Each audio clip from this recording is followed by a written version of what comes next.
1962 में अमेरिका की एक जेल में एक अनोखी घटना हुई। सुबह की नंबरिंग के दौरान जेलर ने एक कैदी को सोते हुए पाया। जब उसे उठाने की कोशिश की गई तो पता चला कि वह एक पुतला था और वह कैदी केवल एक ही नहीं बल्कि और भी दो कैदियों ने अपने सेल से बाहर निकलने की कोशिश की थी और उन्होंने भी अपने पुतले बना लिए थे। उस जेल से कोई भी भागने की कोशिश नहीं कर सका था।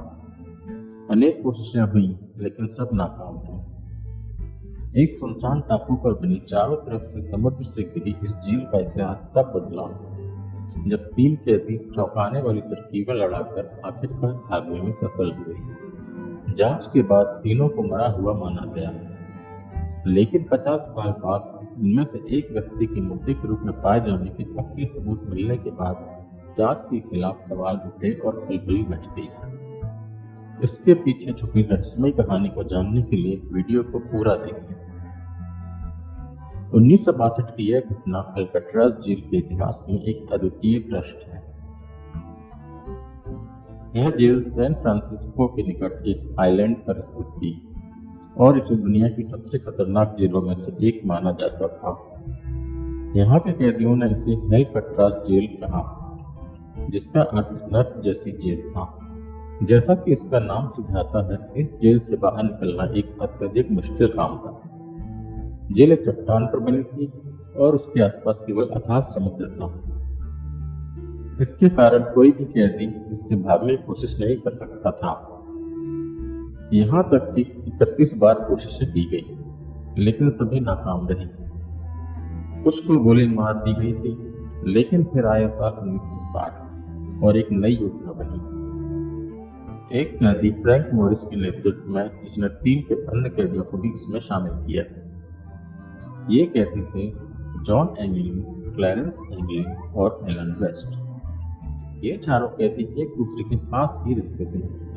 मॉरिस फितरतन अपराधी था और वह पहले लुइसियाना के जेल से भाग चुका था।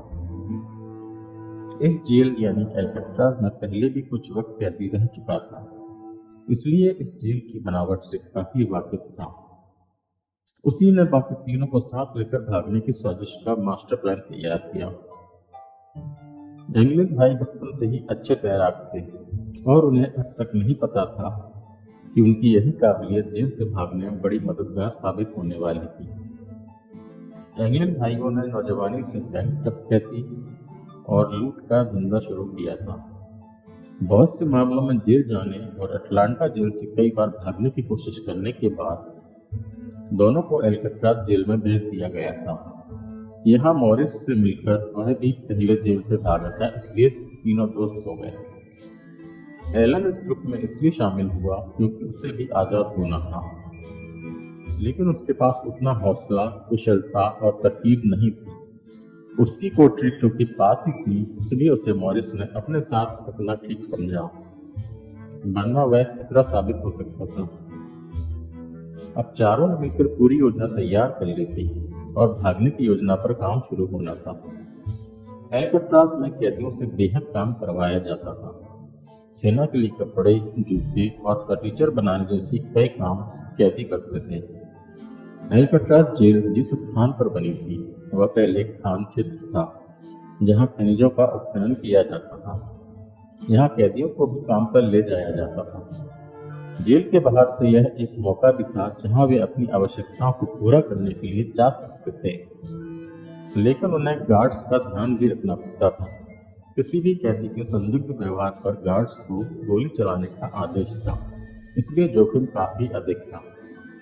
1962 में जब मॉरिस, एंगलिन भाई और एलन यह योजना बना रहे थे तो उनके अलावा इस टापू पर किसी और को जानकारी नहीं थी। यहाँ सिर्फ 2-3 किलोमीटर तक ही पथरीले इलाके थे और उसके बाद समुद्र था। इससे भागने का मतलब एक जीवन का खतरा उठाना था। अगर कोई योजना विफल होती तो उन्हें पता था कि उन पर गोलियां चलाई जा सकती थी, इसलिए एक पूरी योजना को एक सतर्क मोड पर लाने की आवश्यकता थी। एंगलिन भाइयों ने मुखौटों और पुतलों का काम अपने हाथों से किया। बाद में इन मुखौटों और पुतलों को पकड़े न जाने के इंतजाम के लिए दोनों भाइयों ने बड़ी चतुराई और कुशलता से तैयार किया। आखिरकार उन्होंने नकली सर बनाया और साबुन, टॉयलेट पेपर और टूथपेस्ट का उपयोग करके इससे मास्क बनाया। जेल में रोजाना कैदियों के बाल काटे जाते थे और इन बालों के गुच्छों का उपयोग किया गया। पुतले कागज और कुछ लकड़ियों की सहायता से तैयार किए गए ताकि वे दूर से भी असली इंसान जैसे दिखें। मॉरिस ने जेल में खराब हालत में पड़े अकॉर्डियन को सुधारने की प्रस्तावना की और उसे अपने कब्जे में ले लिया। सबने मिलकर रेनकोट्स चुराने का काम शुरू किया। इन रेनकोट्स और उस अकॉर्डियन की सहायता से मॉरिस ने एक नाव जैसी चीज बनाने का काम किया जो हवा की सहायता से पानी में तैर सकती थी। एलन का एक काम था बाकी तीनों की मदद करना सामग्री इकट्ठा करने में।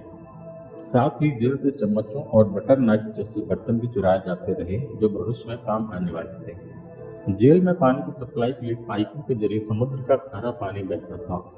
ये पाइप हर बैरक की दीवारों से होकर गुजरते थे, इसलिए खारे पानी की वजह से दीवारों का अपना हिस्सा कुछ कमजोर हो चुका था। मॉरिस को जेल की ये बारीकियां पता थी, इसलिए उसने बाकी तीनों को अपनी अपनी कोठरी में पाइप वाले हिस्से की तरफ से एक छेद बनाने को कहा जो सीधे जेल से बाहर जाने का रास्ता होना था। चारों रोजाना 3 से 4 घंटे छोटे छोटे चम्मचों जैसे बर्तनों से काफी मोटी दीवार को तोड़कर छेद बनाने का काम करते रहे। इस काम के दौरान मॉरिस पूरे शोर के साथ अकॉर्डियन बजाता या उसमें ठोक पीट का काम करता था ताकि पहरेदारों को छेद किए जाने की आवाज न आए। छेद इतना बड़ा बनाया जाना था कि उसमें से पूरा आदमी निकल सके। मॉरिस को पता था कि इन बैरकों के पीछे जंगल जिम था और वो इन छेदों के जरिए उस जिम की छत पर निकल सकते थे और वहां से आसानी से भागा जा सकता था। मई 1962 में एंगलिन भाइयों और मॉरिस ने बैरकों में छेद तैयार कर दिए थे। इन छेदों की सहायता से मॉरिस और एक एंगलिन भाई बाहर की ओर यानी जंगल जिम की छत पर पहुंचते थे और रेनकोट्स और अकॉर्डियन की मदद से विशेष नाव तैयार करते थे। इस बीच 2 अन्य लोगों का काम यह था कि वे पहरेदारों की नजरों का ध्यान रखते, छेदों को सुरक्षित रखते और कोठरी में मानव जैसे दिखने वाले पुतलों को ऐसे स्थान पर रखते कि पहरेदारों को शक न हो। फिर आई जून 1962 की वह रात जब चारों को भागना था। उन्हें इस काम को ऐसे करना था कि उनके गायब हो जाने का पता किसी को न चले।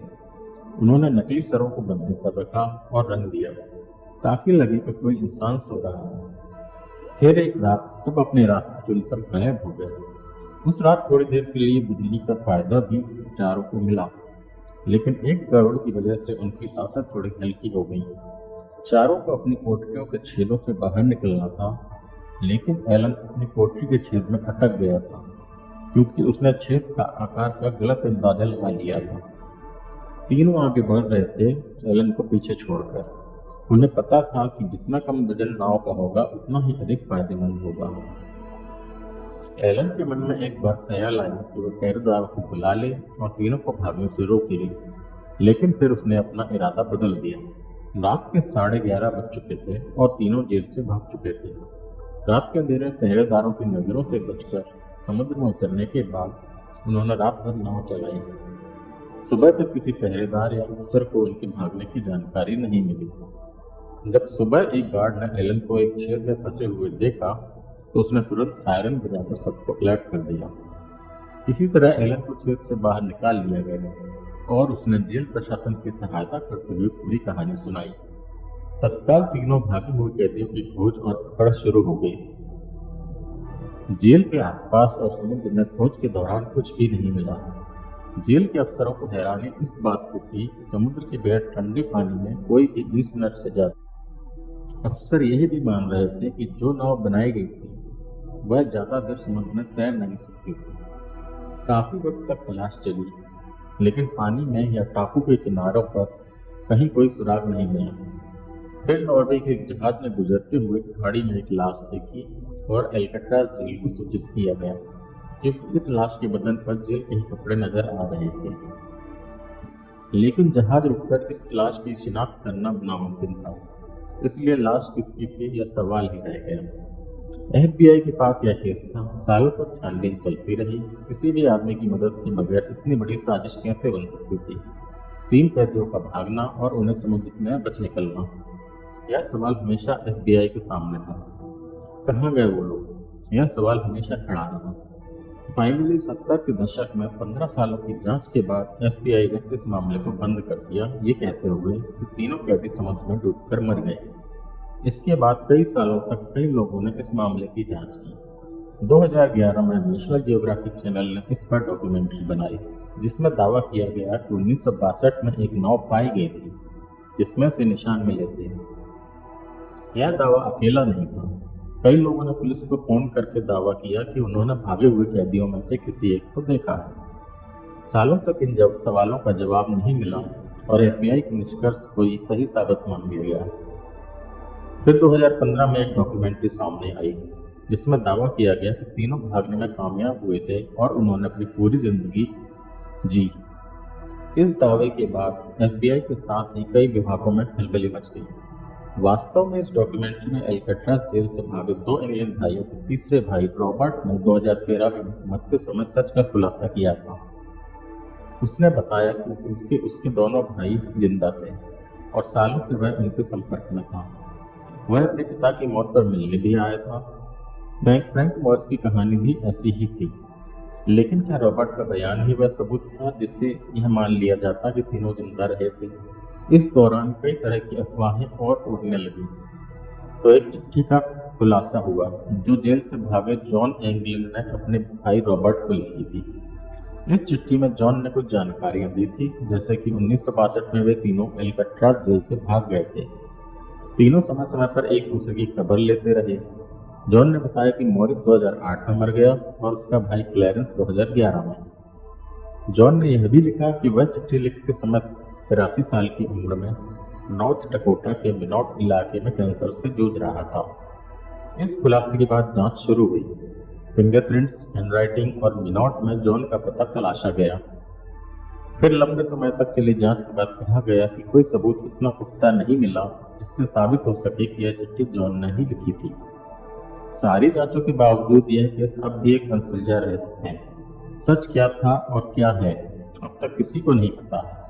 एल्काट्राज जेल को 1963 में बंद कर दिया गया था और आखिरी वक्त तक जेल में गार्ड रहे जिम ने साल 2018 में कहा कि उसे हमेशा लगता रहा है और अब भी लगता है कि वे तीनों समुद्र में डूबकर मर गए होंगे। जिम के मुताबिक इन तीनों ने एक मौका बनाया जो कल्पना से परे था, क्योंकि जेल में ऐसे मौके की गुंजाइश थी ही नहीं।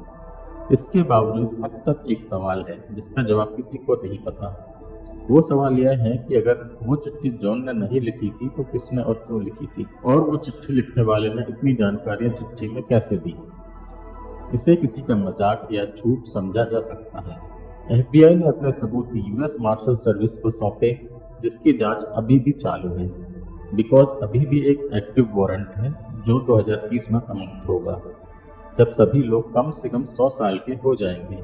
शायद किसी दिन इस अनसुलझे रहस्य के पीछे छिपी सच्चाई आखिरकार सामने आ जाएगी। Thank you for watching the video. और ऐसे ही और रोमांचक स्टोरीज देखने के लिए सब्सक्राइब करना ना भूलें। Bye bye.